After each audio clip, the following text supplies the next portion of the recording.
मेरी आखिरी इच्छा कब पूरी होगी? मैं इस जगत का कल्याण करना चाहता हूँ।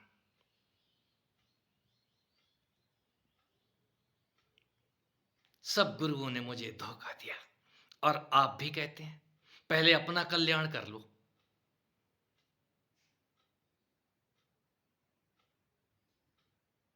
मेरी कुछ समझ में नहीं आता है, मैं क्या करूँ? यह किसी की समझ में कितना आता है, ये कह पाना बहुत मुश्किल है। आप जगत का कल्याण करना चाहते हैं, पहले आप अपना तो कल्याण कर लें। जो अपना कल्याण कर लेता है, अपना कल्याण करने में कामयाब हो जाता है, मैं उसी को जागृत कहता हूँ। वो जाग गया है, वो जाग के इस जगत को देखने लग जाता है और जो भी जाग के इस जगत को देखता है, वो सबसे पहले जगत का कल्याण करता है। जगत कौन-सा? आपका अपना जगत। जिस जगत को लेकर के आप ऊहा-पोह की स्थिति में रहते हैं, ये साफ हो जाता है जागने के बाद, ये गायब हो जाता है। ये जगत तभी तक है जब तक आप जागे नहीं हैं और जब भी आप जागते हैं तो सबसे पहले आपको इस जगत की ऊहा-पोह समझ में आती है। ये है क्या?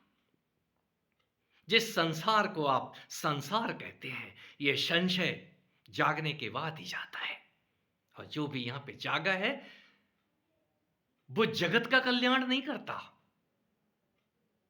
ये कल्याण की भाषा रखने वाले, हम जगत का कल्याण करेंगे, हम गुरुजी बन जाएँगे।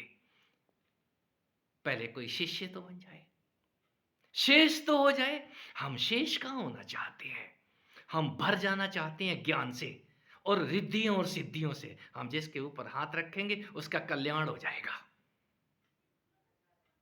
ये कल्याण की भावना रखने वाले अपना कल्याण कर लें।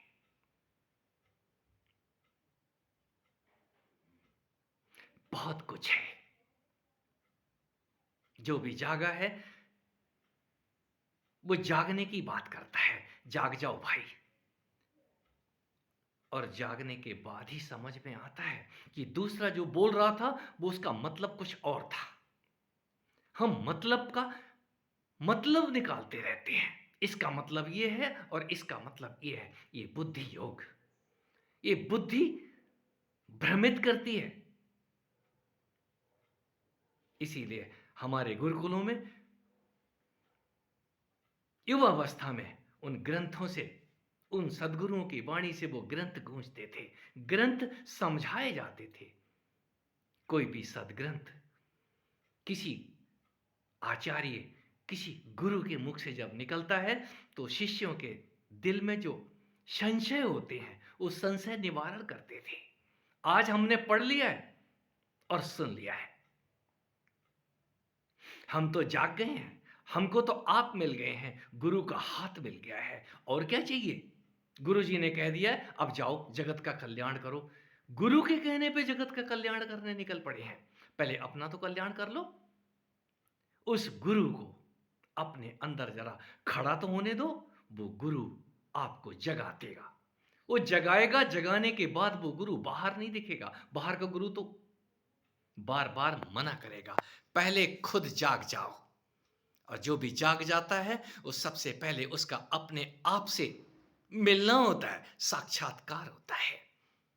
ये तन रूपी मूसल समझ में आता है। ये मूसल है क्या? आखिरी युद्ध कहीं मूसल के साथ ही होता है?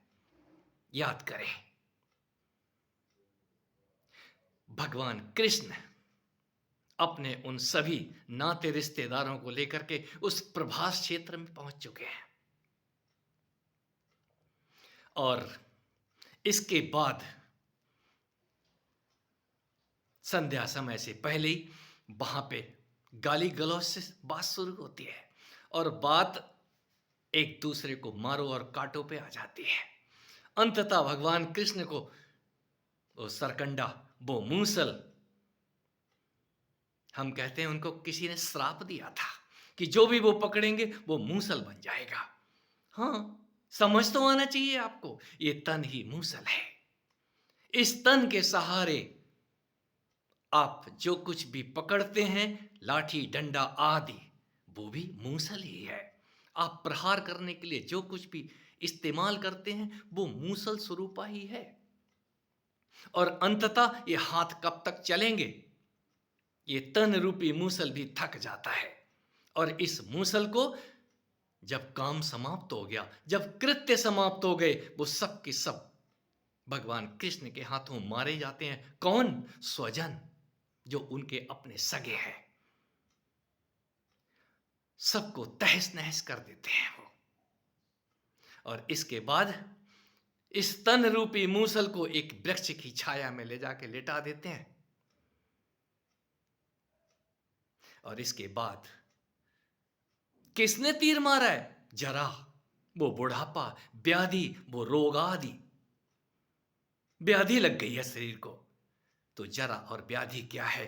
कौन समझेगा इन शब्दों का मर्म? तो यहां मूसल ही गिरता है। वो मूसल को भी फेंक देते हैं अंततः समुद्र में। कौन से मूसल को? ये संसार रूपी समुद्र।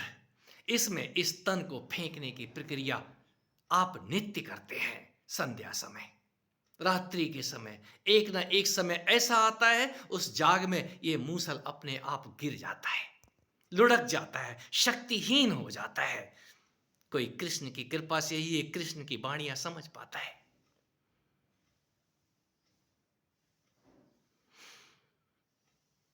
बड़ा विचित्र है ये ज्ञान का जगत।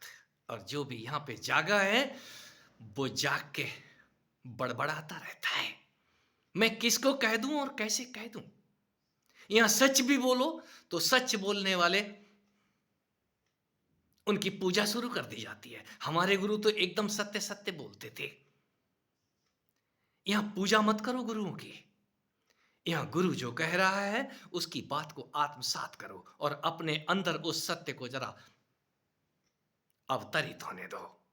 वो सत्य आपको सब कुछ समझा देगा। और जब तक समझ में ना आए, तब तक आपकी यात्रा अधूरी है। ये जल्दीबाजी में निर्णय लेने वाले सावधान। जब तक आप अपने ही अंदर उस परम सत्य को समझ नहीं जाते, पूरे ओत प्रोत नहीं हो जाते, जिस कृष्ण और राम की बात में बार बार करता हूं, वो कृष्ण और राम सरीखे, वो चरित्र आपके अंदर जीवंत होते हैं। और जिस क्षण वो जीवंत हो जाएं, याद रखें, वो कल्याण पहले आपका करते हैं। वो चरित्र जीवंत होने के बाद आपका कल्याण करते हैं। और आपका कल्याण जब हो जाए, समझ लेना जगत का कल्याण हो गया।